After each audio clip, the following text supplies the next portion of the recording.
오늘 우리가 살펴볼 말씀은 이 오바다서의 말씀입니다. 이 오바다는 에돔에 대한 심판에 대한 예언의 말씀을 하고 있습니다. 그렇다면 이 왜 에돔은 하나님 앞에 심판을 이렇게 받아야만 했는가라는 것이죠.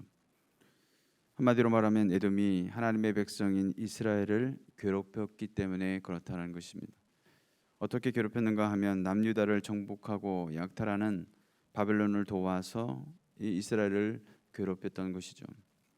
에돔이 구체적으로 심판받아야 할 이유에 대해 살펴보면 먼저 3절에 너의 마음의 교만이 너를 속였도다. 바위 틈에 거주하며 높은 곳에 사는 자여 내가 마음에 이르기를 누가 능히 나를 땅에 끌어내리겠느냐 하니라고 말씀하고 있습니다.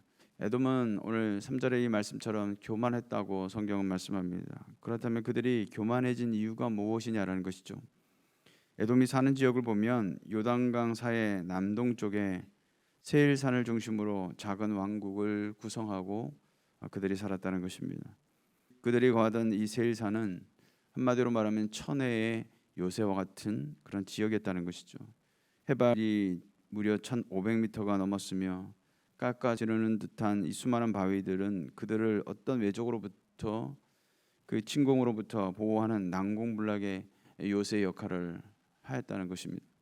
이와 같은 천혜의 방어지에 위치해 있었던 에돔 족속은 애굽에서 북동쪽 제국으로 가는 통성로를 장악하며 이스라엘과 자주 충돌을 벌이기도 했던 것이죠. 에돔이 이스라엘보다는 규모가 작았지만 좋은 지정학적 위치 때문에 항상 교만한 태도를 버리지 않았던 것입니다. 이에 대한 하나님의 반응은 무엇입니까? 2절에 내가 크게 멸시를 받느니라 그렇게 말씀하고 있습니다.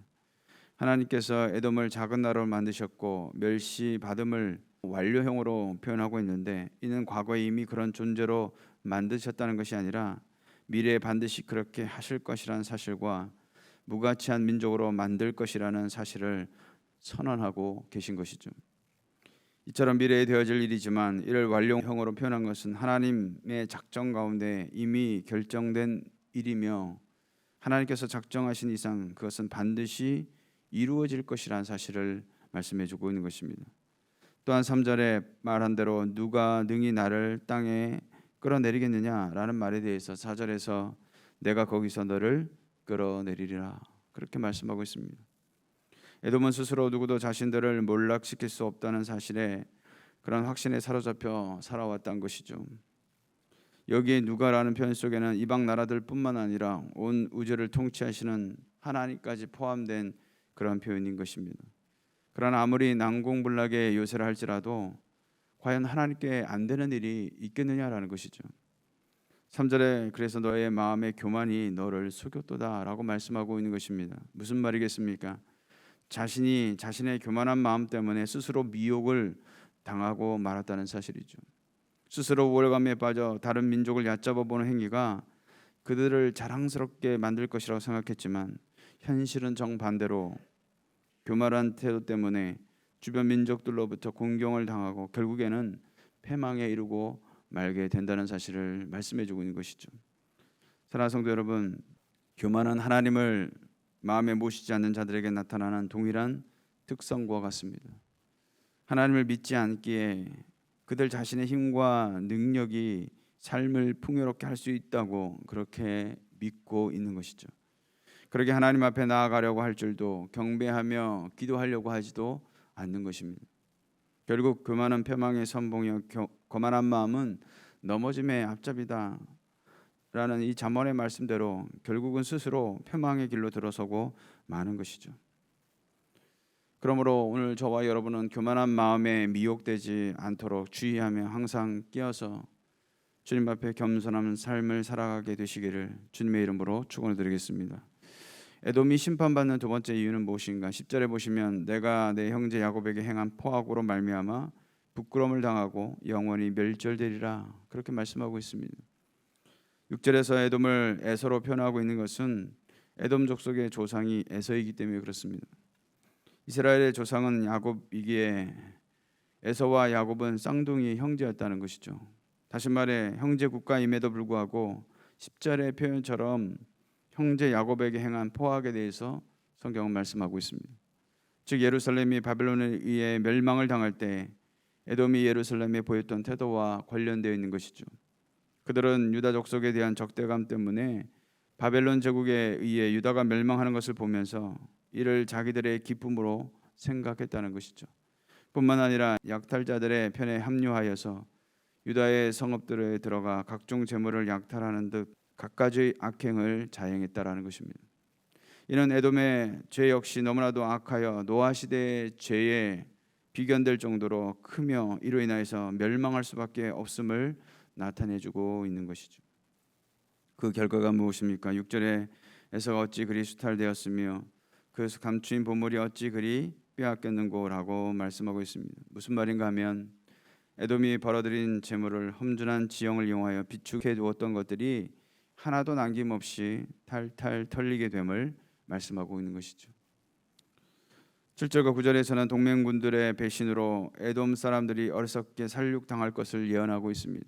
7절에 보면 너와 약조한 모든 자들이 다 너를 쫓아라고 했습니다.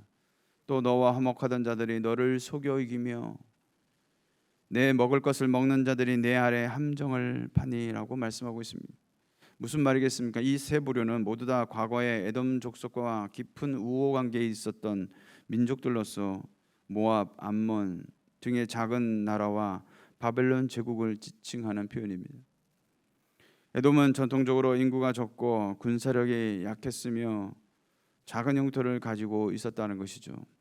하지만 이러한 현실은 역으로 그들이 주변 나라를 침략하기 위해서는 강한 군사력을 보유한 나라들의 도움이 절실하게 필요했던 것입니다. 바로 이런 이유 때문에 에돔은 여러 나라들과 군사적 동맹을 맺고 있었던 것이죠. 그런데 인간으로서 아무리 확실한 언약을 맺고 아무리 친한 관계에 있던 사람이라 할지라도 상황에 따라 약조를 어기고 우호 관계를 깨버릴 수가 있는 것이죠. 한마디로 에돔은 약조를 맺은 동맹군들로부터 배신을 당했던 것입니다. 이렇게 언약을 체결한 나라들이 에돔을 배반하고 그들을 변방으로 쫓은 이유는 자신들에게 돌아올 실리 때문이었을 것입니다. 그러게 이는 영원한 우방도 영원한 적도 없다는 말인 것입니다. 결국 15절에 여호와께서 만국을 바랄 날이 가까웠나니 내가 행한 대로 너도 받을 것인즉 내가 행한 것이 내 머리로 돌아갈 것이라 그렇게 말씀하고 있습니다. 무슨 말이겠습니까? 하나님께서 만국을 심판하신 여호와의 날에 에돔을 향하여 심판이 행해질 것인데 그들이 행한 대로 그 형벌이 그들의 머리로 돌아가게 될 것이다 라는 것이죠.